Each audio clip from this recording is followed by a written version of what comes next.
right, welcome to Cosmic Compass, the leading astrocartography podcast, where I talk about relocation astrology, predictive timing, and whatever else I want to talk about.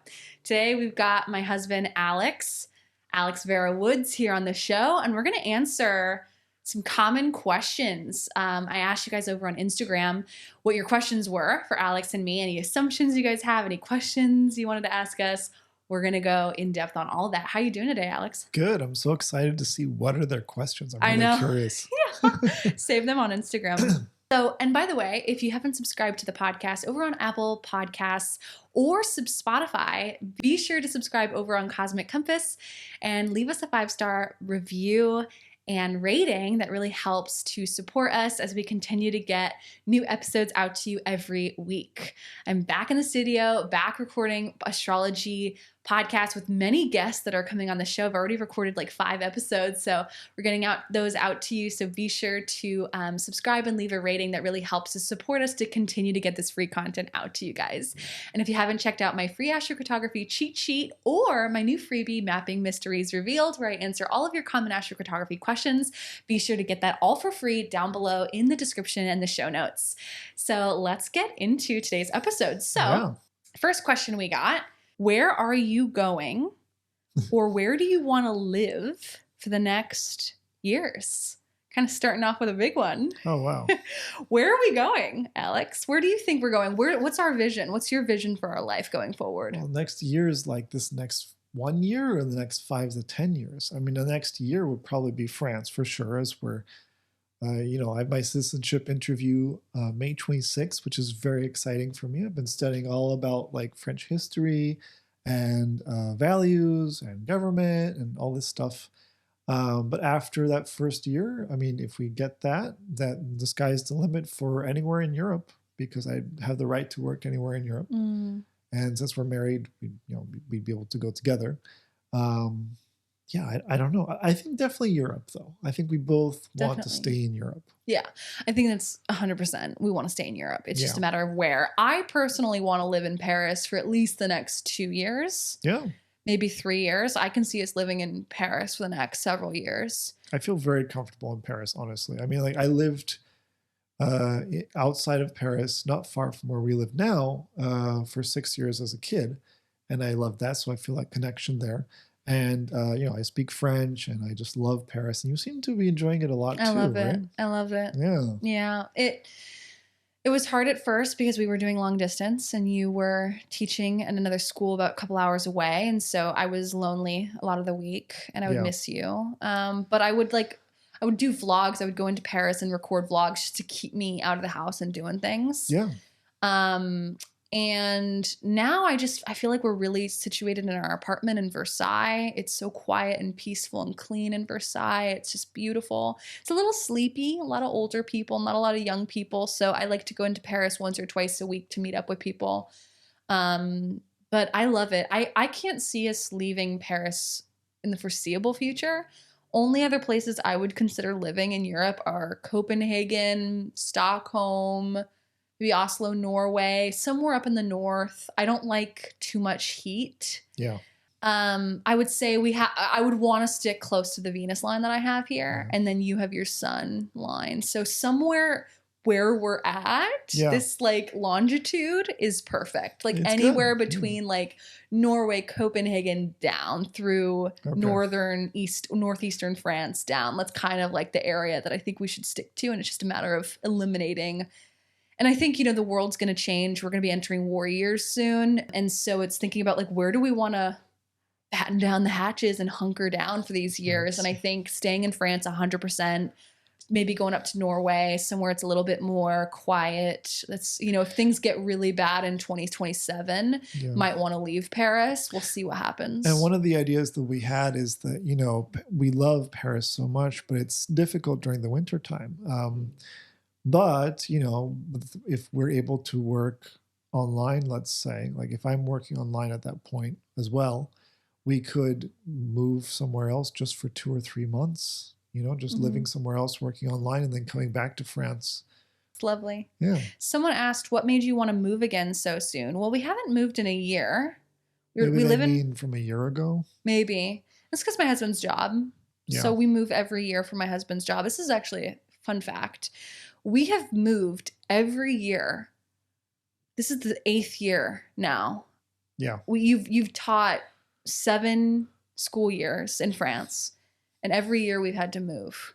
Except for the second year in Strasbourg. That's right. So we've moved 7 times in 6.5 years. And that's not counting when we put our stuff in storage and traveled during the summer because we were kicked out of our apartment because it was only a seasonal lease. Yeah. We're exhausted. You know, when I was in my 20s, I could do this. Like I was fine doing this every year in my 20s. Yeah. Now that I'm turning 31 very soon, I don't want that life anymore. I'm just kind of ready to have a base and then I travel from there. And, you know, we've had to do this because of his visa. He gets new job contracts every year. And so we have to move for the job in order to get that French visa.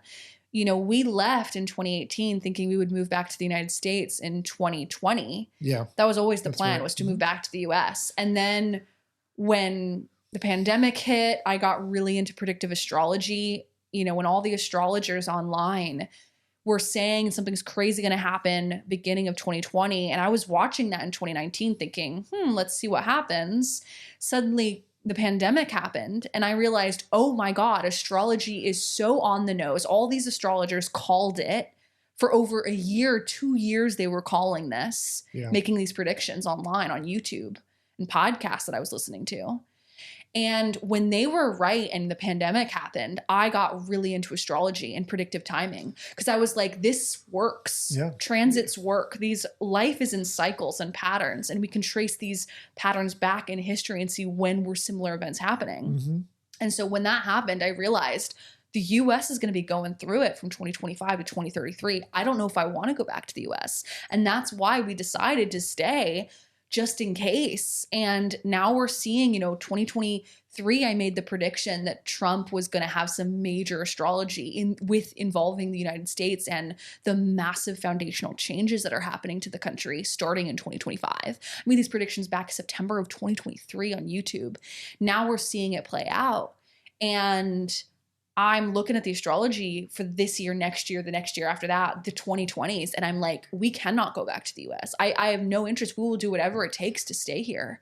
And if that means we have to move every year, if that means that we have to schlep our stuff and get a new job and start over somewhere else, I will do it for the visa. Because there's no way in heck I'm going to be part of that. We've gotten very good at it at this point. Yeah. But I also wanted to mention that I guess France and COVID gave us a little boost to possibly staying in France long term, because if you remember, teachers were considered frontline workers, and so they created a 2-year fast track visa, citizenship path, which I tried and failed. Why didn't you get that again? I think it was very limited to the whims of the prefecture that you were applying. So we were just unlucky. And then they said, the first round, they said that I was missing some things. And so when I applied again, they said, oh, but now you need to apply after 5 years, not 2 years. So it was kind of like I had to have all my documents all correct in the way they wanted it by that 2-year mark. But just before they changed the rules again, it was a long shot. I think a lot of people tried to apply and they didn't get it. But it at least gave us once we tried and we failed, we're like, all right, well, let's wait to 5 years now. We only have 3 years now to do that. Yeah. And we don't mind waiting in France. So we did that. Yeah. And that gave us the impetus to, stay here. Yeah, a lot. And that leads us to another question that I got on Instagram, which is, how do you navigate life changes together? Our lives have changed a million times over the last 10 years. Oh boy. How do we navigate life changes together? I would say I've changed the most. We met when I was 20. I'm turning 31 now. I have changed so much. You change so much as a person in your 20s. But as I've changed, we've grown together. It's not like I've changed so much that my values are different and I can't be with the same person that I was when I was 20, because we've grown together. We've changed together. We've morphed together, and I think also I am my own person. I am whole without you. I am on my own, independent. I will survive. I will thrive. I will be happy alone. but I choose to do life with you. I choose to do everything with you. I choose for you to be part of my life. And I said in our vows when we got married in 2018, I They said, were very good. yeah, made everyone cry. There was not a single dry eye in the house. But I said in our vows, love is not a feeling. It is a choice to constantly choose your partner over everything else. And I am so intense and serious about that commitment. You are my number one priority, and you are the choice that I have made, and I will continue to choose every day for the rest of my life until I die. And for me, no matter how much I change or how much my life, my business, my money, my family, my friends, no matter what changes, you are the most steady foundation of my life. And also, I am whole without you, but I choose you. And so we walk hand in hand together. It's a choice. But I think no matter what life changes you have thrown at you, if you can remain solid within self, you then will have space to go forth in life with another person and walk through life together. Yeah, I totally agree with everything you just said. Absolutely. I mean, I'm totally committed to you as well. And I do think that you grew more than me. I mean, it was easier for me in a certain sense because, moving to France was a big change, and it wasn't just, oh, it's a new country and a new language. For me, it was more familiar because I grew up there, but also you had to change your career twice. I mean, multiple times. I've worked so many careers since I met you. I was an actress when we met, and then I became a casting director. Yeah, that's true. Then a photographer. Yeah. I was a babysitter and a waitress for a lot of that. I worked at a preschool for a year. Oh my God, that was the worst job of my life. But you finally got like a steady job being your own boss, being a family photographer. Yeah, I was an entrepreneur doing that for 5 years. And then we moved to France and you tried to change it to a travel photographer. And then COVID happened and that shut that whole down. And I tried to become a content creator and do YouTube full time. There's no money in YouTube unless you're getting hundreds of thousands of views every week. Yeah. But meanwhile, throughout all this time, I'm just still teaching ESL. Yeah, you've remained steady. I know. I mean, and it's not completely through choice. I mean, I do love teaching ESL. I do enjoy teaching English and having the different cultures and being a teacher in general. Mm-hmm. But I've been doing it like 10 years at this point. Yeah. I did and also, you really haven't changed since I met you. Your outfit, your style has changed. Your aesthetic has changed. But you're more confident in yourself, I would say. But you've always been confident. Ever since I met you, you've always been really sure of who you are. I found that confidence, especially from high school, confidence comes the more you have challenges thrown at you and the more you overcome them. Mm-hmm. If you're never tested, you don't have confidence because you don't know what to be proud of and that you can get through things. Yeah. Challenges really make you into the person you are, for sure. Yeah. They build resilience. But you've always been so confident in yourself. And that's something I've always been really attracted to you is, one, I don't know if a lot of people know this, but you're so my type physically. Like, you're just so my type. I've always been attracted to nerdy guys with glasses, skinny, my height or a little bit taller. Like, I have a type. And I've never been attracted to like big muscles or big guys or really hot guys. Like, I've just never been my thing. But what I am attracted to. I'm very lucky for that. I don't have to go to the gym. I always say my type is the Edward Snowden. Like, I love Edward Snowden. Like, he's kind of my type. I like nerds. But the thing is, I like confidence. I like guys who are really sure of themselves and can remain steady in their unshakability. And that's what really drew me to you is you are so solid in who you are, your self-identity. You're confident in who you know your worth. You know that you're deserving. And like anytime we've fought or had arguments or something, or I've, I hit below the belt at times, which we learned early on in marriage. Like, what are the keys to a happy partnership? You don't hit below the belt, right? And learn your partner's triggers to know when that is. Yeah, so you don't hurt them. Yeah, maybe you think it's something light, and it's like, oh no, that's something that's personal. Yeah, so you can't say that. But the thing I love about you is you call me out. Yeah, you would never put up with me if I was a jerk. And I think a lot of people on social media and on Instagram, it seems to me from people looking at our marriage, it seems that people feel or think that I'm wearing the pants, I'm in the driver's seat, right? And I call the shots. I see this all the time on YouTube in my comments. And it's like, you would never put up with me. You would divorce me in a second if I ever tested you in that way. You are so confident in who you are. You're such a man, and I'm so attracted to you in every way. Physically, emotionally, mentally, you're so intelligent and witty and fast, and you make me laugh harder than anyone I've ever met. Like, your intelligence, your Mercury and Libra, like, meets my Mercury and Gemini. We just constantly talking, never run out of things to say. And you also hold space for me. Your exalted Taurus moon holds space that I can be my dramatic, performative, over the top, playful Leo moon. Yeah. You know, like, you hold space for me. You give me a safe space to fully express and be myself. And I love that. And you've remained so steady in all my years of changing. And I think that's something I really needed. It's another good mix. It's Yeah. a balance, you know, it's yin and yang coming completely together, complementing. Yeah. You're the best thing in my life, and You're so you're number generous. one. You're my number one priority in my life. So that was a great question from Awakening Souls. How do you navigate life changes together? And it's really, I change a lot. My husband remains steady and stable and holds space for me to change. And I think another thing is, like, we give ourselves space to do our own thing. You and I are both introverts. Yeah. You got your Mars and your Virgo sun in the 12th. I like being alone. I grew up an only child, spent a lot of my time alone growing up as a kid, and it's what I need for self-care as well.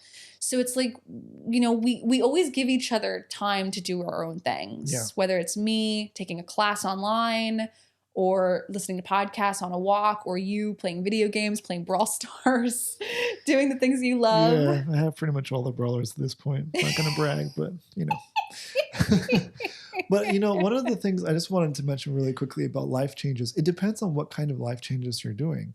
And so for us, our big life changes were, for you, your career. Mm-hmm. For me, I always had a stable career. It was always the same thing of teaching English. Mm-hmm. It was different jobs. And so there's a bit of instability about applying to new jobs every year and worrying about that. Mm-hmm. But it's always the same kind of thing, right? So my stability of career helped for you to continue with that, you know? But then also personally, like with traveling, with moving to different places, the new setting is very jarring. You know, it's important to recognize that. So what helps with life changes is finding something that can remain the same.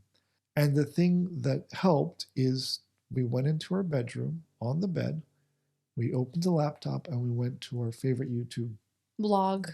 Yeah, vloggers that we love. Someone that we could take, that we, you know. That were comforting to us. Exactly. So closing the doors, being on the bed with your, at least for me, I like caves. So I guess that's a comfort you're thing cave for me. type in human design. He's getting to know his birth chart and his human design very well. Yeah, very much. But yeah, my point is, you take things that you can take with you that are constant, and that remains your constant, right? So cooking in every country, the ingredient, you know, garlic or whatever, the ingredients are always going to be the same, right? So you can take comfort in that. YouTube, you take your laptop's going to be the same, the internet's going to be the same, your platform's going to be the same, you know, so that is something that you can take with you to help when everything else around you, when you're suddenly up in the mountains and you have no one who's like you or even speaks the same language. Find something that can remain the same, and that will bring you comfort, and that helps you with the life changes. Oh, it inspires me to get back on YouTube. Keep posting YouTube content, because it's like people really do value that consistent comfort of their favorite YouTube vlogger. Just talking, just being there. Yeah. I know. Anytime I miss home, I put on my favorite YouTubers and listen to them. Here's a great question. What are your favorite hobbies to do together? Oh, to do together. Well, that's a good one, watching YouTube together. We like video games. We love video games. We love playing the new Tomb Raider video games on the Xbox and playing together. Yeah. We've played all the games a couple of times. The 3 games, yeah. Yeah, we played Siberia Trilogy a couple times. We've played Hogwarts Legacy twice. Oh, yeah. Hogwarts Legacy was good. I feel like it's hard to find the right video game for us to do together because of our different interests. Mm-hmm. But when we find the right one, that's the good mix. And that's for TV shows and movies too. Yeah. It's quite challenging to find one that we like together. Yeah. But when we find one that we do, then it's really fun to do it together. We also love like going into the city and exploring something, like exploring a new neighborhood, walking around, finding a cafe or a new restaurant, eating food, talking. I would say those are like the things we enjoy doing together. But we don't really have any like hobbies. Like we don't exercise together. We don't. We go on walks. We go on walks, but I like walking alone sometimes with my podcast. We don't really do any exercising together. We don't do any artistic hobbies or anything like that. It's mainly video games, watching shows, going out to the city and exploring, going to restaurants, talking. I feel like you and I, we never run out of things to talk about with those air Mercuries. I feel like it's mostly you coming up with things to talk about with all of your questions. Yeah, I think. And then me responding because I'm a generator. Yes. So I need people to ask me questions prompts. And then I turn on. And if I have no questions, I just turn off and I'm like, okay. Yeah, you need to respond to something. Yeah, I'm always asking him a million questions. We were driving up to through Australia. It was like a 4.5 hour drive and it was constant questions from me. Just silence and then another question. And then silence and another question. Oh and then Alex just responds. Yeah. I mean, to be fair, I'm driving on the other side of the road here, so I'm trying to get used to that at the same time. One question we got was, what is the best marriage advice? And was marriage everything that you expected? Marriage is better than I expected. That's a deep question. I have to think about that. Marriage is everything and more. Marriage, God, I got to say, my father told me never get married. My father constantly told me he was married 5 times.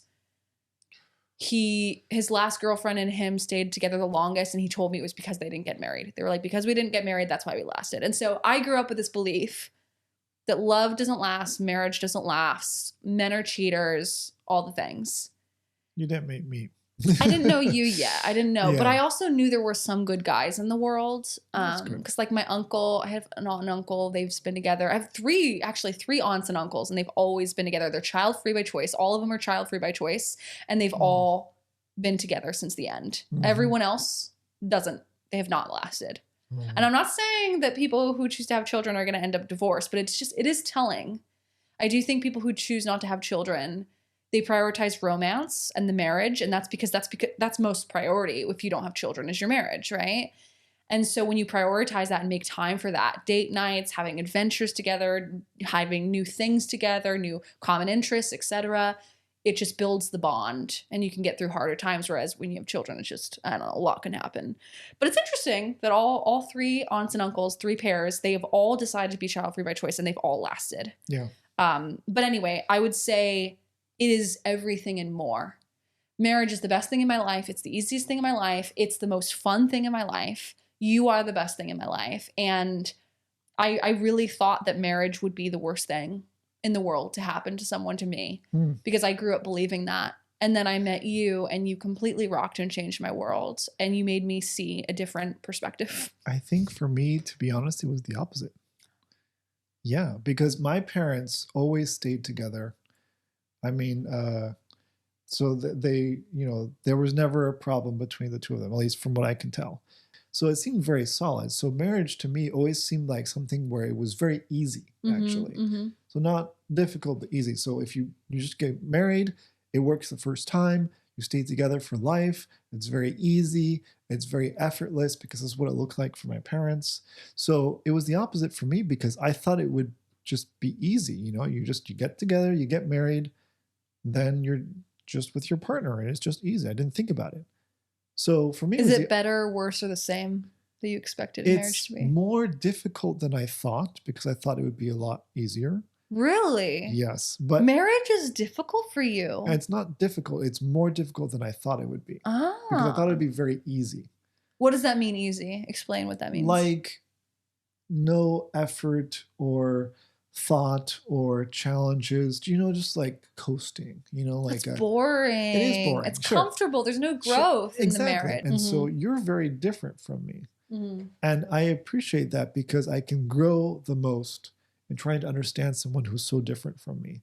And so with marriage, it's the same thing. It's that joy of learning together and of growing through different challenges of, oh, you're a night person. that likes to work really late at night. How different from me, you know? Mm-hmm. You don't like Uh-huh. to just stay at home, right? Like, how different from me. Or you want to travel so much, you know? How different from me. And so I go with you on these trips and I do all these things, and then I always grow because of it. I have more experiences than I would normally do just staying in my comfort zone at home, you Yeah. know? And so marriage to me is, yeah, it's more difficult, but more enjoyable and more challenging and more interesting because of it. But they Hmm. asked like a tip for marriage or something. What is the best marriage advice? Right. So my advice, because my friend, I'm not going to say his name, but I have a friend in Paris, and he was with a girlfriend for many years, and then 6 years, yeah. they just broke up, Mm-hmm. and I remember when they were having some difficulties together, I gave this advice, which is that you don't want to try to change the person you're with for little things that annoy you. You have to just accept it and Yeah. play to their strengths. Yes. So he was frustrated because he likes to be more neat and tidy and clean than her. And she was always like leaving things unwashed or uncleaned, and it bothered him. And he kept on waiting for her to get better at that Mm-hmm. when that's not how she does things. Yeah. And so I told him, stop waiting. Just clean the things that you want to have clean so that you feel better. Mm-hmm. And then she can do things for you that you're not good at. And so you play to each other's strengths. You accept how they are. And when you start accepting how they are and just deal with it in a more practical way, instead of like, oh, I'm going to let them leave that towel on the floor for weeks so I can teach them to pick it up after themselves, something like that.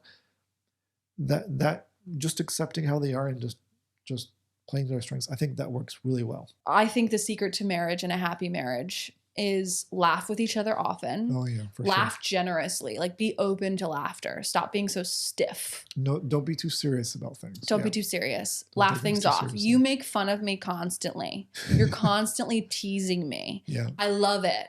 Yeah. I laugh at it because I can laugh at myself very easily. I think I'm Yeah. ridiculous. Yeah. I'm not taking myself too seriously a lot of time That's unless very I'm mature. working. A lot But of people a lot can't of do people take themselves way too seriously. They can't laugh at themselves at how stupid and ridiculous they're being. And because I have such like an easy relationship with that, it's like, I love when you tease me. I love when you're making fun of me. You've been teasing me since our first message on Messages, yeah. OkCupid. Yeah. And I love that. And so open to laughter, not taking yourself too seriously. Communication. Every person that I've met who has been together forever, their advice is always communicate openly. Yeah. Here's the thing about this, and this is actually going into another question someone asked: how do you communicate with each other? We communicate about everything. Nothing is hidden. There's no mystery in our marriage. Yeah. We talk about everything. If Yeah. I'm upset, I communicate to you. I go straight to you. I say go straight to the source. My Mars is in Aries. I'm extremely confrontational and direct. Yeah. That's how I solve problems. I'm not resentful. I don't hide things. I'm not passive aggressive. I can't deal with that. I go right to you and I communicate if there's a problem. This goes with my friends. This goes with anyone. There's a problem, I'll communicate it with you. Yeah. If I don't have something to say, it's because there's no problem. Or, I'll just, good things, right? But like, I don't hold things in. I also let go quickly and I move on. I forgive that's very super quickly. important. My Mars is in Absolutely. Aries. I get upset. I let it go. I communicate. I move on. I do not hold things in. And you are also extremely communicative. Yeah. You're extremely open to communicating and having conversations about things. And so we both communicate in such a healthy way in that we talk. We don't think, I wonder what they're thinking, or did I say I don't too understand much? people who are like No. that. I wonder what they're thinking. You just ask, like, what are you thinking? You just ask. Go straight to the source. Life is complicated. Life is hard. Life is cruel. Why make it any worse for yourself by not communicating and going straight to the point? Yeah.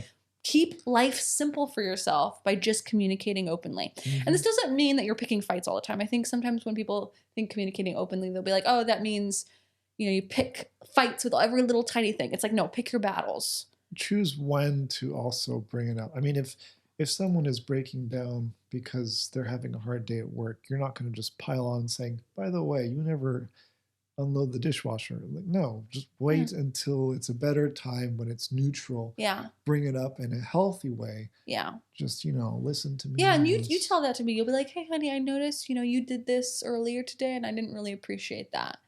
And it's when we're talking about it in a calm way, in a happy Yeah. way, when we're holding hands, physical touch, Yeah. and then you confess and you confide in me and talk to me, and we're in a good place, Yeah. right? Or the other thing is like, sometimes when we're talking, if you're doing something that annoys me in a tiny little thing, like you're nitpicking me or being a little critical with me. Easy for me to do.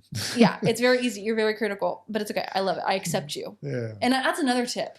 I You have can to recognize know and recognize what Yeah. are your limits. What are the things that you cannot accept in a partner? What are the things that you can deal with, Yeah. right? I can deal with critical thinking or critical nature. I can deal with perfectionism or maybe even trying to control me a little bit, being a little controlling. I can deal with that. I'm okay with that. I'm okay with jealousy. I'm okay with obsessiveness, possessiveness. What I'm not okay with is competitiveness, not communicating. Those are the main things. And cheating, obviously. Not okay with that. So it's like, those are my deal breakers. It's like people who are competitive with you or jealous or envious of what Okay. you have, and they want it for themselves and they don't want you to have it. Right? Like I dated a guy briefly. It was like 4 or 5 dates back in New York. And he and I were in the same business together. We were both actors. Mhm. And we were very competitive, or maybe it was me, I don't know. But we were very competitive with each other when we would get callbacks or jobs. That's not okay. And with friends, with anything, like you should not be competitive with your partner. You should want the best for your friend, your partner. You should want to support them. Any type of competitiveness or envy kind of in relationships, friendships, coworkers, anything like that, it's a deal breaker, automatic deal breaker. You're out. You don't get to be in my world. So it's like, I know my non-negotiables, and I also know the things that I can deal with. I'm okay with you criticizing me. I'm okay with you being nitpicky about me or being a perfectionist about things.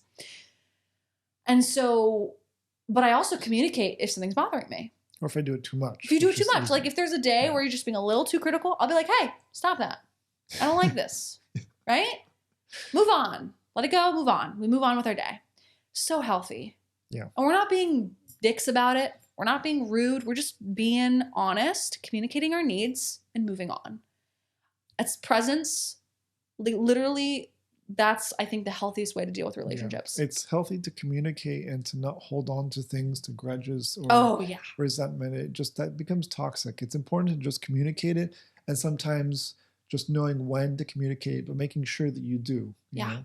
And then never going to sleep angry. Yeah. Anytime I meet someone who's extremely passive aggressive and resentful and they don't communicate clearly, they're out. It's a one strike policy. I don't forgive any kind of passive aggressive or resentful energy. The minute I spot it, I run like the hills. Run for the hills. But again, we all have to know our non-negotiables. Very, very key if you're going to enter a relationship with someone, friendships, coworkers, you're going to hire a team. You got to know, like, these are the things I'm okay with. These are the things I'm not okay with. So the best marriage advice is communicate openly, move on, let go, forgive, don't hit below the belt. If you know your partner's insecurities and pain points, do not touch that. No. And laugh. And laugh openly. Yeah. I like that one. That's good marriage advice, I'd say. And, we're very young, but we've been together 10 years.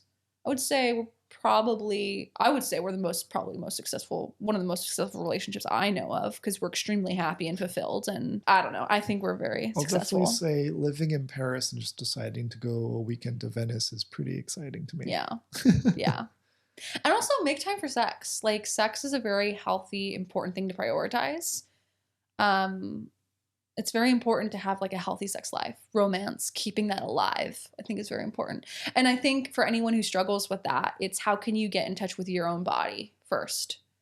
Like, how can you connect with the sensory experience? I'm a Taurus, so like this comes very easily and naturally to me, but connecting with the pleasure of life. Start with a cup of cocoa, start with the texture of a fabric, start with the smell of a leaf or a flower, start being present within your 5 senses, and then move into the pleasure of your body, moving into the pleasure with your partner, and fully experiencing the sensualness of sex.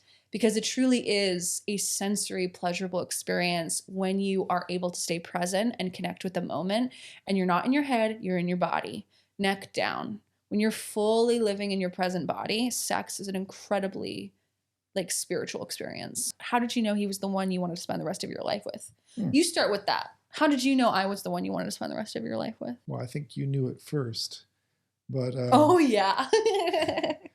I recognized it too. I think you recognizing it first helped me, but also I don't know if there was one. Well, there was a moment where I realized that I loved you, like deeply, profoundly. Like I couldn't let you go. When was that? We were at the park, remember? When that was when you realized you didn't want to live without me? Or that was just like love? No, I think it came together, yeah. Really? I'm not... In that moment, the first year?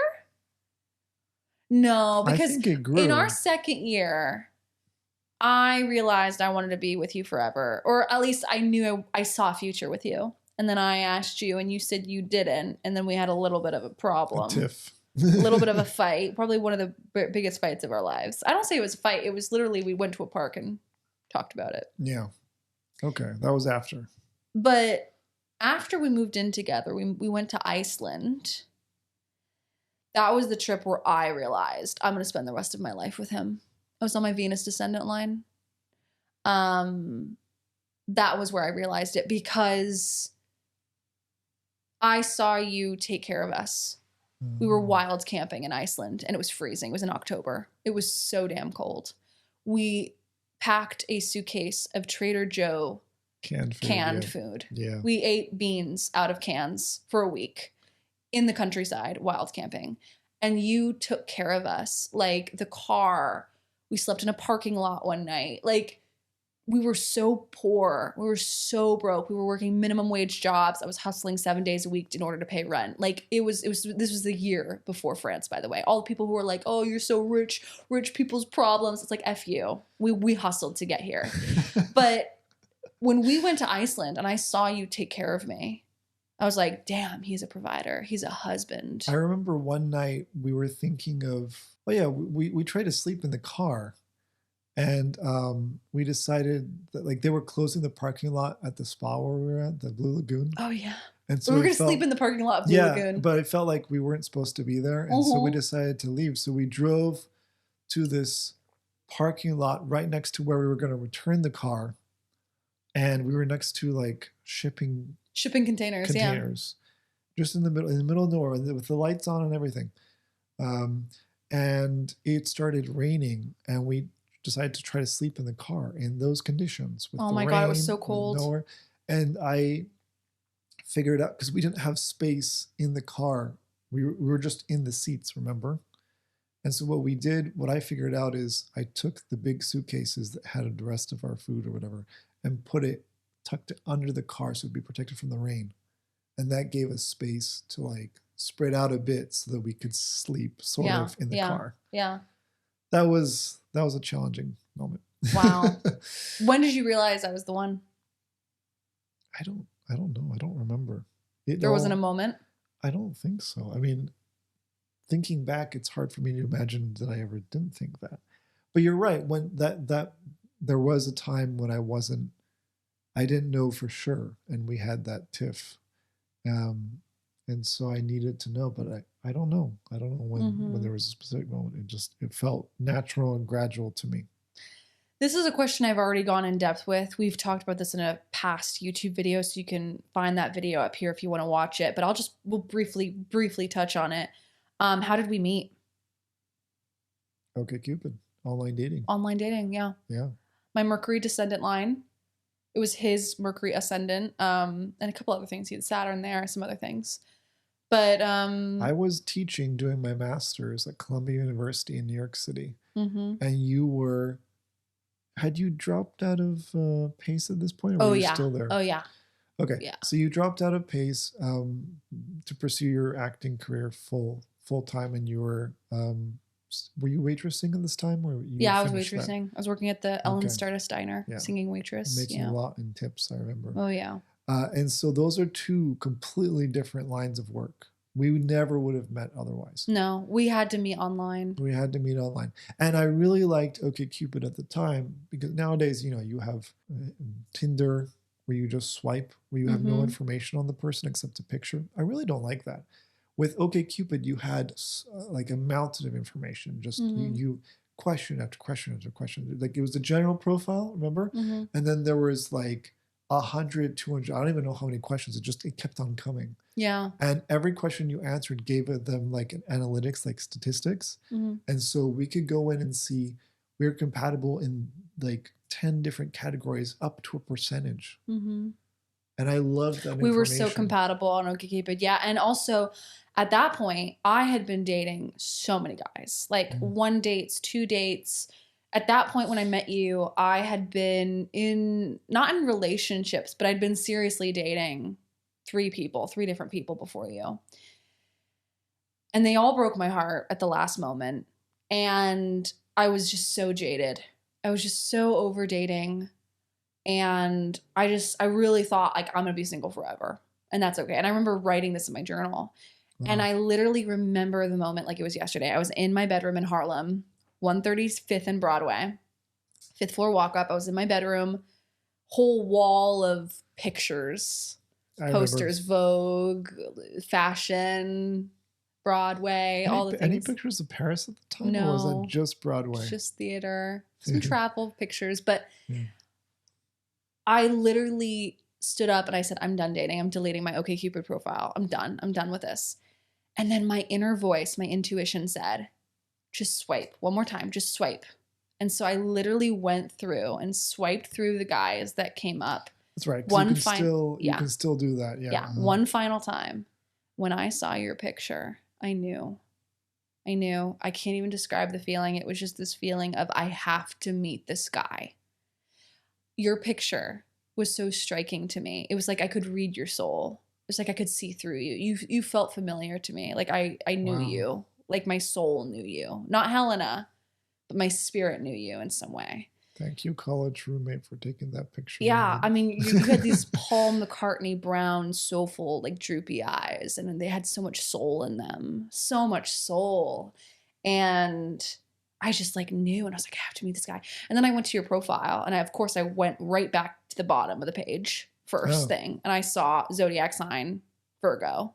Oh, because my birthday. Yeah. Okay. Because it said at the bottom of the profile, it would say star sign, and then it would say. It did? Yes. I didn't add that. Yes. I think I just put the birthday. It was the first thing I always checked every time. Every time I would look at a guy's photos, the first thing I would look at is the star sign. Because it would be you had to go all the way to the bottom. And it said Virgo. And I was like, oh, that's it. I have to meet him. We have to meet him. And so I liked you. You liked me back. We started messaging on OkCupid, long messages. And that was the thing that was separated you from everyone else that I dated, because all these other guys would send short little messages or short little tiny paragraphs. You sent me narrative, like biography. The first message was a long one? The first message was extremely long. I have them printed, babe. No, I know. I have all the messages printed in our little scrapbook of our first 2 years together. Oh, I remember. Yes. I didn't write long messages for everyone, by the way. I know. Our souls knew each other. Our moons are exactly on each other's south nodes. Yes. Like, come on, it's karmic. This is a karmic marriage. Yes, but there were 2 things. Number one, I never thought that you were interested in me because your picture was too pretty. It was a headshot. It was just too stunning, especially compared to all the other girls that I saw. Hot when I was 20. Very, very attractive. Yeah. Yes. My body was banging. So, okay. Back then, 20. Yeah. When I was 20, my metabolism, I could eat anything. No, but my point is, your picture looks so stunning that, and with OkCupid's system is that guys send messages and girls receive. So it's always on the guy to send. So, and I heard all these stories of girls getting so many messages, it's inundated. And so I knew for you, you must have gotten a lot of them. And so I thought, I don't have a chance. But it's simple in OkCupid to just click like. And then if they like you back, that's a sign that you should at least send a message. Yeah. And so I remember I thought, okay, I don't have a chance. But then I liked because it was easy. But when I did click like, it said that you had already liked me. Mm-hmm. And I was like, wait, she noticed me first? I was shocked by that. Mm-hmm. And then I said, okay, well, I have to send a message if she's already indicated this like towards me, because that means that she's interested. Yeah. Right? At least from a certain level. Mm-hmm. A lot of girls I liked and they did not like me back. And then I still sent a message because it was that hard for guys back then But for those girls, I would send a short message because I didn't know that they had that initial liking. Yeah. But that wasn't the case with you. With Yeah. you, I knew that I had a better shot. So that's why I wrote long, because it would be exhausting to write like 5 paragraphs day after day after day to like, I don't know, 5, 10 girls or whatever. Mm-hmm. But I knew so Yeah. that's why. Wow. Yeah. And we went for our first date at an Indian restaurant in the East Side, Lower Which East Side. no longer exists now. No longer exists. We had great food. I was annoyed that you wanted to split samosas that you ordered before I got there, but we made it work. I showed up with a Diet Coke purse. I don't drink soda, I never have, but I thought it was cute. I showed up with glasses and you were like, Yeah, I thought you're a little nerdier than you looked in your photo, but I was like, it's okay. It's okay. And also, I took you to the Strand bookstore and we went to the astrology section and I showed you your astrology in the books and you showed me Teddy Roosevelt. I didn't really know about Teddy Roosevelt at the time. Yeah. And then you texted me after our date saying you wanted to do it again. And the crazy story about this is a great story on intuition, is I thought it was a no. Like I thought like I wouldn't want to see you again because so many of the other guys I had dated, there was like sparks, like romantic, passionate, fiery sparks, like kissing on the first date, things like that. And I thought that's what to expect. Yeah. You didn't kiss me on the first date. It felt more friendly, more platonic, and there was chemistry. There was definitely a spark there, but it was just more friendly. Dating was hard for me, I was shy, like kissing on the first date. I don't know if I ever did that. No, I think about it. It was very hard for me. We go way in depth on this in a few other videos. I have a whole playlist all about our relationship and everything. You can watch the whole playlist on YouTube. I'll include it down below. But my inner voice said, give him one more date. Give him another date. Like I was literally typing out into text, no, I think I'm going to pass, but it was great meeting you. Because that's what I would do with other guys. But my gut stopped me. My inner voice stopped me, hon. My intuition literally stopped me. It was so clear. It was like, nope, give him another date. And so I backspaced. Yeah. And then I typed out, And then the second date, there was sparks flying. It was magical. It was very... We were at a group muse for a second date. I didn't know. Which is like a classical musical house party. And people in New York will host house parties where musicians will come and play classical music. And I was literally in the center of the room telling everyone about their astrology. Yeah. Like I was like, what's your birthday? And I would pull up their chart and talk about their birthday and everything. And like this huge group of people surrounded me. This is our second date. And you were like, how do I get in there and talk to her? She's like surrounded by people wanting to know about their charts. But also, how do I not look too needy? It's always interesting. I think a lot of people think that like I just got into astrology like recently in the 2020s. It's I've been into this high school. Since you were a kid. High school, I was like telling people about their charts. And I think it's really just comes back to the point of like, I love human psychology. Yeah. I love understanding why people do the things they do. What makes them tick? Why are they the way they are? And that's why I was an actor for so many years. Were you a minor in psychology? I took psychology every year. High school, I took 2 years of psychology in high school. I took AP Psych as a sophomore, and then I took it again my senior year as a basic psychology, beginner psychology, because I wanted just to learn it again. Yeah. In college, I took personality psychology. I took another psychology class. Like I was social psychology. I'm obsessed with understanding human nature and it was the why. Same for me. Yeah. Social, and it's personality, and basics of psychology. It's why I became an actor. It was why I wanted to understand why characters were the way they were. How can I embody a character and think the way a character does? And it's the same now. It's like I just want to understand people. I just find humans fascinating. So yes, we did not meet in France. Someone asked if we met in France. We did not. He's an American. We moved to France 3 or 4 years after we met. We made the decision. We were like, the US is effed up. Let's leave. That's basically what happened. How do you deal with the differences in places? Like if you're called to one place and Alex is called to another, how do you deal with that? How would you answer that, babe? I don't think we're really called to different places. I mean, does the person mean like just for visiting as a tourist? Astrocartography. Like what if you're called somewhere to go on a vacation, but your partner isn't? Do you go with the partner to where they want to go, or do you compromise? Well, you compromise. It depends on like if you want to move there completely, or I think astrocartography tells you about the energies and how you're going to feel there, but there are a lot of other factors, like I mean, if I'm thinking about where I'm going to move, the first thing is the country stable? Mm-hmm. You know, more important than how am I going to feel is, do they have running electricity and water? You know, I have a friend that moved to Mexico and she does not have that. She does not have stable running electricity and water. That's like a prerequisite. And then from there, you can see, you know, do the people align with my values? You know, things like that. But so as long as the values are good and it's a stable country, I would say. I mean, if you're okay with not having constant electricity and water, then Alex that's is fine, very but logical, if you can't tell. yeah.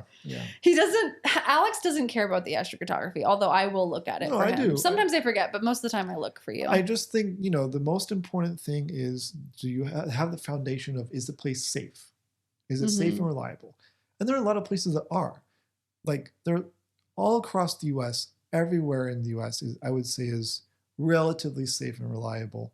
I'm not going to get into healthcare or gun control, but I mean, like, you're probably going to have stable electricity and internet, probably, and water. So once you have that, it's important to look at the astrocartography to know where, because the United States is a huge country, you know, where are you going to live that will bring you joy and fulfillment, you know? Yeah, and if you have any questions about the astrocartography, you can get my free gift, Mapping Mysteries Revealed, my 3-part audio experience, private podcast. You can get those questions answered about couples and families. How do you pick the right place for both of you? Down below. I'll include the link down below. Mapping Mysteries Revealed. It's a great one. A really great question we got is, how do you manage finances? Who is the breadwinner and how do you manage that dynamic? Well, I used to be the breadwinner and now I'm not. You've always been the breadwinner until I started my own business doing astrology. Yeah. And you needed the space to be able to start that. Yeah. No, but I think we earned about the same in Alexandria, right? Before we moved here. I thought it was pretty equal. Yeah, it was pretty equal. We cut the rent in two. Yeah. You know, we Our paid bills for were halved. everything Yeah. separately. When we moved to France, Alex, I had to be the breadwinner. You were the breadwinner. I couldn't work. You had no job. I was coming for my job. Now I'm the breadwinner a lot. Like I'm well over 6-7 figures. I make well over $1 million every year. Or I don't say every year. It's only been the last year I've made over $1 million this last year. But before that I was making like 300,000 a year. So like, I just want to very clearly say I went from making $11,000 a year doing social media and YouTube content creation and occasionally babysitting. Yeah. To over $200,000 being an astrologer within 1 year.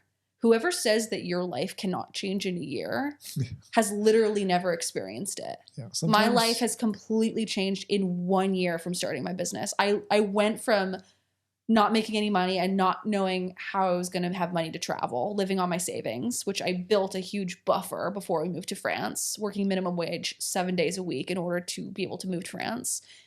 But I went from that to... Yeah, you had 3 jobs or 3 to 5 jobs you were hustling.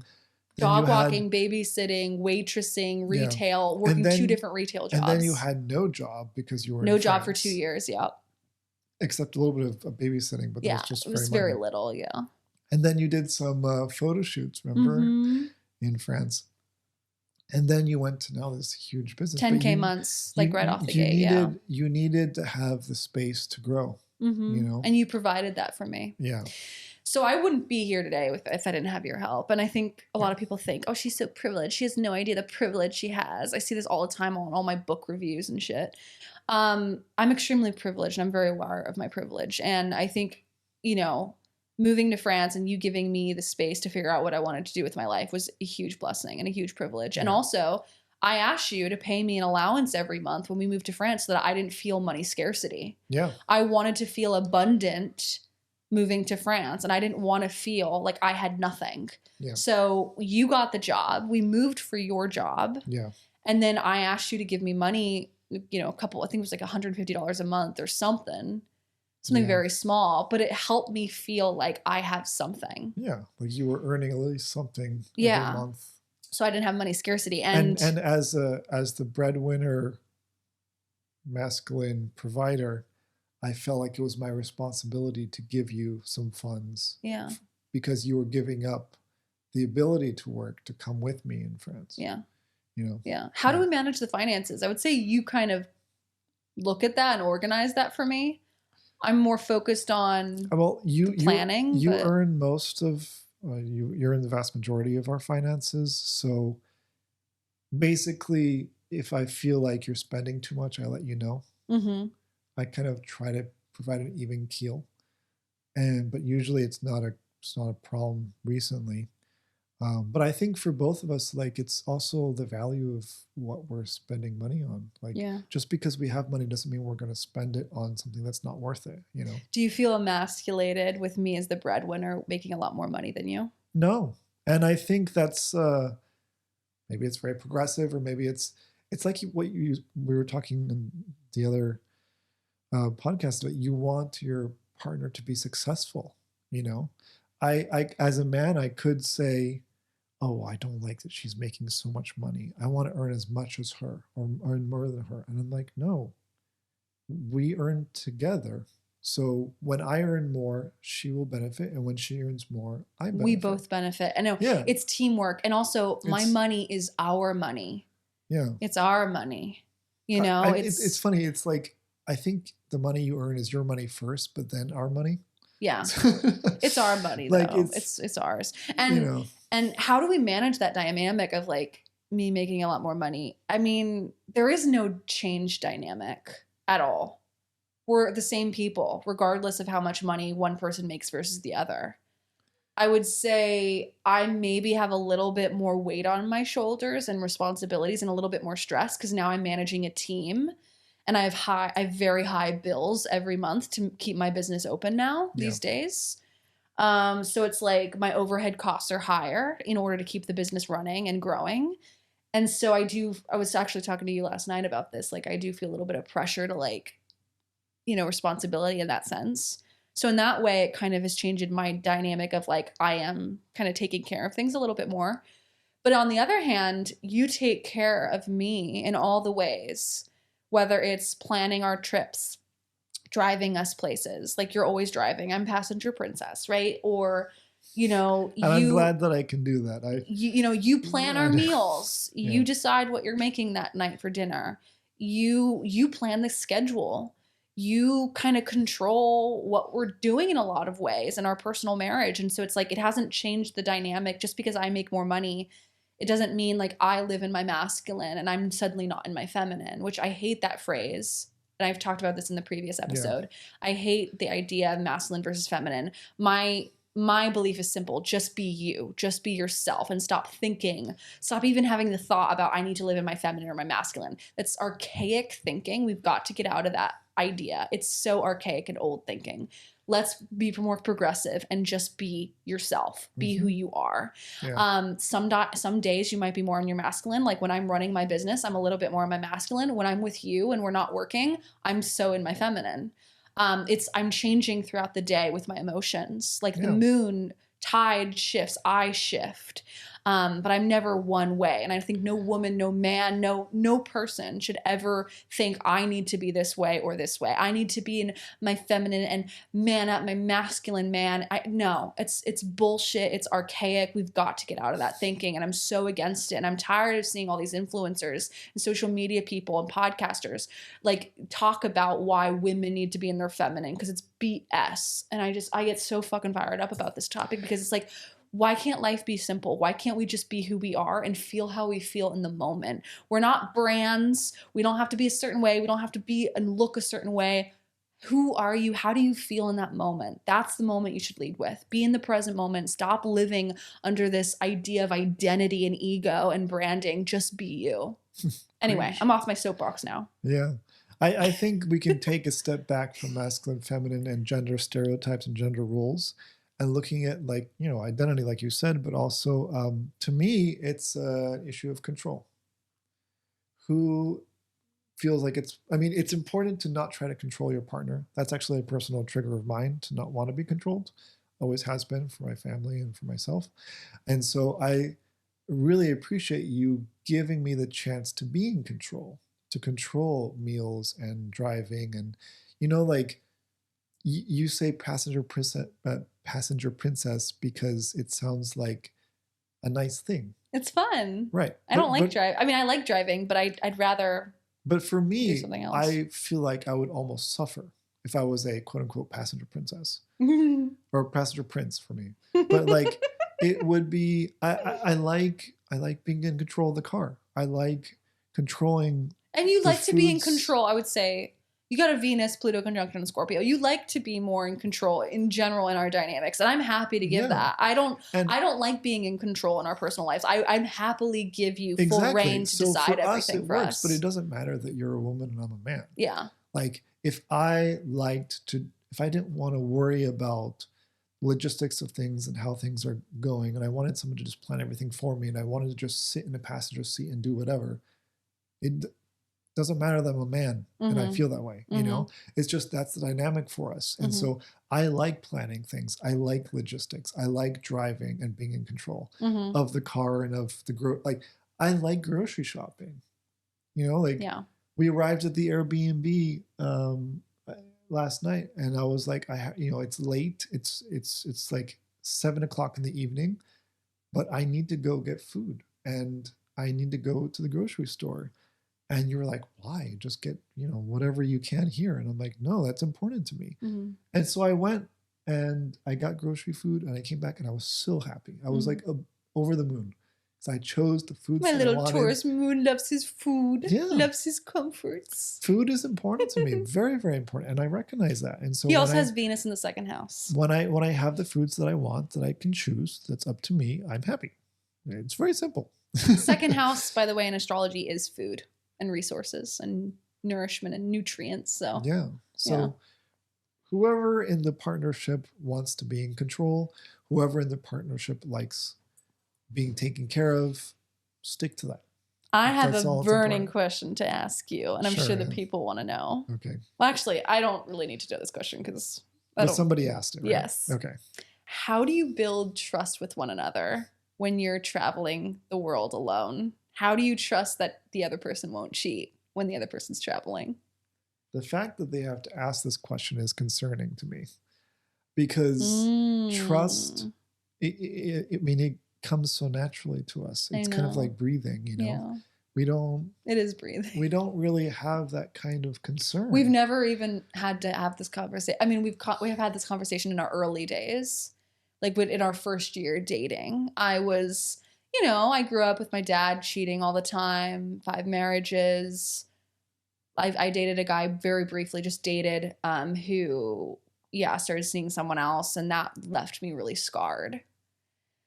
I'm very anti-cheating. I'm extremely loyal. I'm triple fixed. Cheating is not negotiable in my world. And so I think our first year of dating, I was never skeptical that you would ever cheat on me. But I didn't like you being alone with another woman in someone's house. Yes, I remember. Do you remember that? Yes. We had some conversations about that in our first year of dating. I was like not happy with that. And I was not comfortable with that, you being alone with a girl. I went to a classmate's apartment after class. And you were there for like a couple hours and I didn't like that. Yeah. So it's like, but that was then. If you did that now, I'd be like, sure, I don't care. Like, sure, it's fine. Because I trust you. Yeah. 100%. I trust you with everything. And how do you? The person asked, how do you build trust? Yeah. I think first, I mean, you could build it for sure. Time. Yeah. Time, experience, but also letting go. You have to surrender. You have to trust that the other person's not going to. And I know it's so hard. And I think I have read an article that there are certain people with genetic. Like there's something about the gene, like certain people have genes that can make you more likely to cheat versus others. I've read that in a scientific study once. But I think if you are really connected with your intuition and your inner voice, you will know in your body whether you can trust that person or not. You can tell whether that person will cheat. There was one guy I dated very casually and I knew it. And I felt off when I was with him because I felt like he would cheat. I just felt it in my body. When I was with you immediately, I knew you would never cheat. And the idea of you being alone with another girl, it wasn't because I felt it in my body. It was a fear because I grew up with a fear of men cheating. Oh, okay. But like in my body, when I really connected with my body and my gut and my knowing in my body, again, the knowing feeling is peaceful, calm, present moment. It's peaceful. It's loving. It's not a thought. The thought lives in the head and it's manic and unsettled and worried. Intuition, the inner voice, it lives neck down in the body. It's not in the mind, and it's peaceful and it's present and it's calm and it's all knowing and all loving. So when you are really connected with this inner voice, your inner knowing in the body, you will know whether your partner is going to cheat or not. I really believe that. I think you'll know. I think you'll know immediately who this kind of person is. Are they the kind of person that will stray? Are they the person that you can't fully be honest with? You know, are they more likely to emotionally cheat, right? Like, you know these things. And I think for you, I just trust you. Yeah. And I travel the world alone from you, sometimes for a month at a time.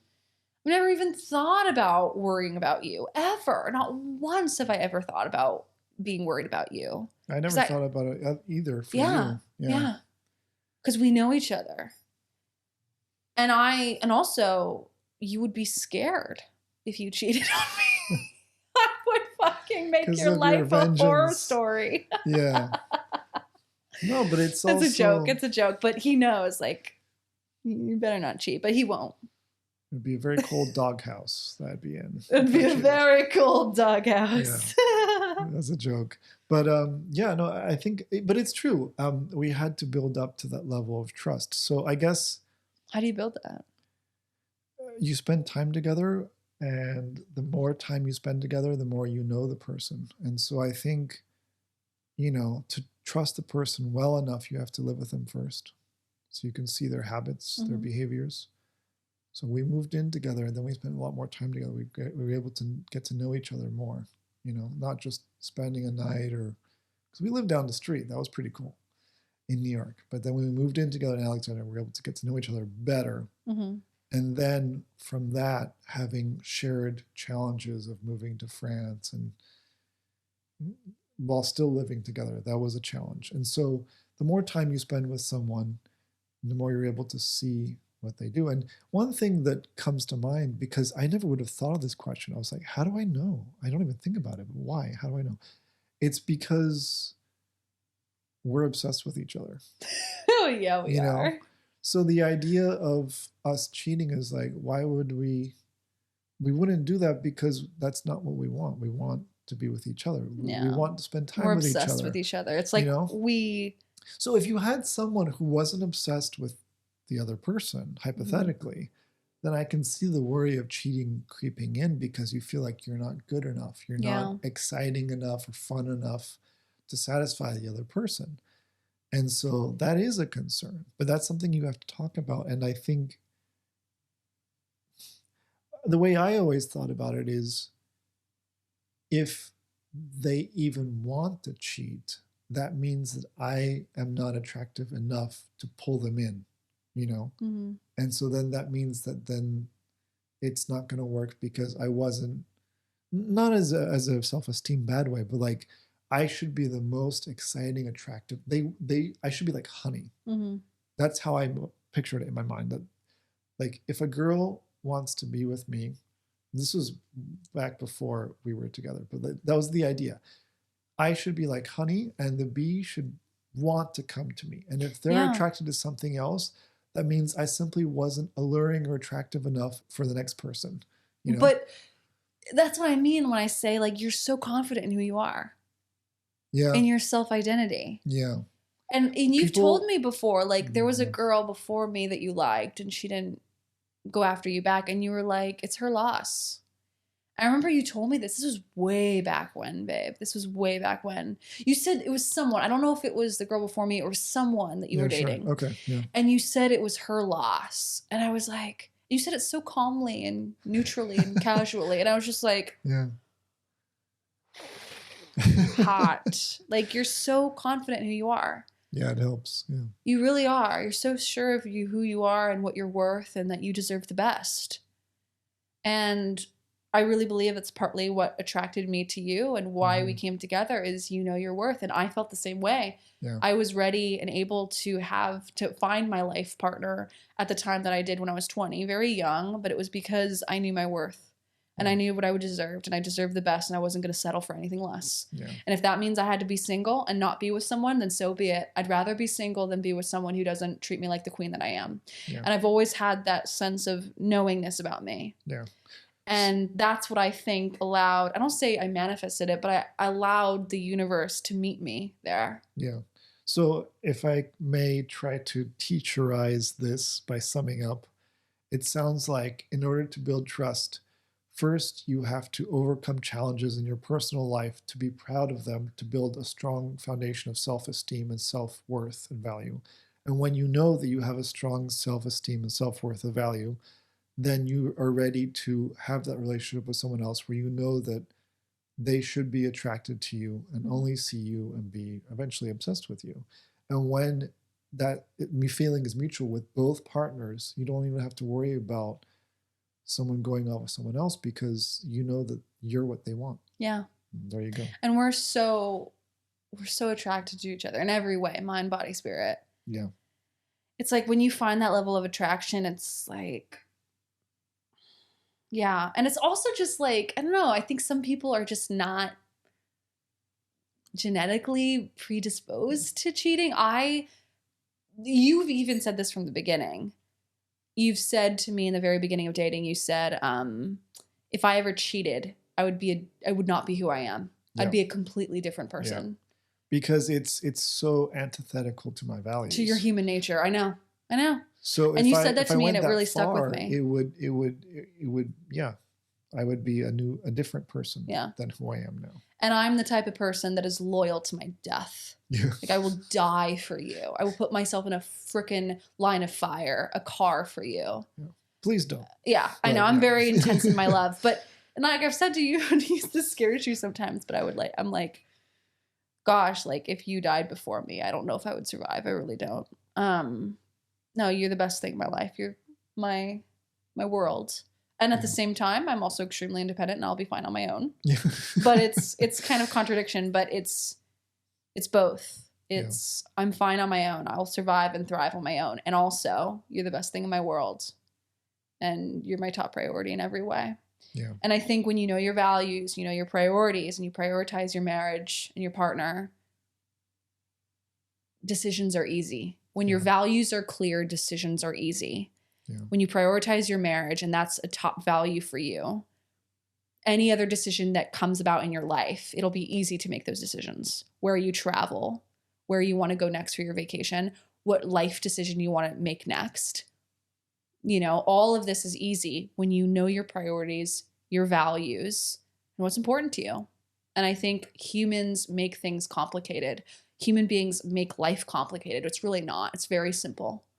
It's just about getting to the heart, the core of what is important to you and peeling back the layers and stop getting lost in the noise of life and what everyone else is doing and everyone else is thinking. Just get clear on you, what's important to you, block out the noise. Life is simple, life is easy. Mm-hmm. For choosing where you want to go, you got to be a bit flexible. You can't be too stubborn. Mm-hmm. Like, I only want to do this and this is just important to me. Or if that's important to you, say like, I'm willing to go alone and you don't have to come with me. Wow, babe. That was a long podcast episode. Yeah, We're at 116 minutes. Whoa. This will be a long one. I hope you guys enjoyed this podcast wherever you're listening to this on Apple Podcasts, Spotify. Please leave us a 5-star rating and review. It really helps to support us to continue to get free content out to you every week. Thank you in advance. And also, if you're on YouTube, be sure to subscribe, hit the notification bell so you don't miss any videos because YouTube is hiding my videos again. And it's honestly discouraging me because my followers and the 40,000+ people that subscribe to me can't see my videos because the algorithm isn't pushing it out. So please do me a favor and hit that notification bell. Leave a comment down below if you made it this far into the video on YouTube. Comment the fire emoji. And if you want to find Alex, where can people find you, Alex? Yeah, just move to France and teachenglish.com, all one sentence. Why move to France at Instagram, or my email, move to France and teach English @gmail.com. You're such a generator. You have so much content out there in the world. You have a course, an ebook on how to move to France, how you started your life in France, all the logistical, practical things to do, all the tips and resources. You have a blog with free blog posts. You have a YouTube channel. Yeah. And my latest thing that I'm really proud about, I should add to it more, is every year, I just started this year, but every year I'm going to be posting all the best English teaching jobs in France that hire from February to June. So Amazing. check that out every year to see all the different possible lives you could live in Marseille or Paris or Lyon or Strasbourg or Bordeaux. Amazing. It's beautiful. Alex is going to help you move to France if your intuition feels it's a fit. And if you want to find your best places to live in the world, comment cheat sheet down below and I'll send you, or just actually, no, don't do that. Click the link in the show notes or the description of this video. Get that free cheat sheet or the Mapping Mysteries Revealed freebie to start learning about your best places in the world. I go way more in depth on all of this in my newsletter, my free newsletter that you can get for free by signing up for that cheat sheet. Or if you want to go way deeper and get examples, calls, all the things, my relocation astrology certification is just about to come out. So if you want to get on the wait list, hear all the details, click down below in the description for all my courses. I'm excited to support you, to help you find your best places in the world and to help you create a magical life in places you love. Thanks for coming on, babe. Anytime. Happy astro travels. Bye.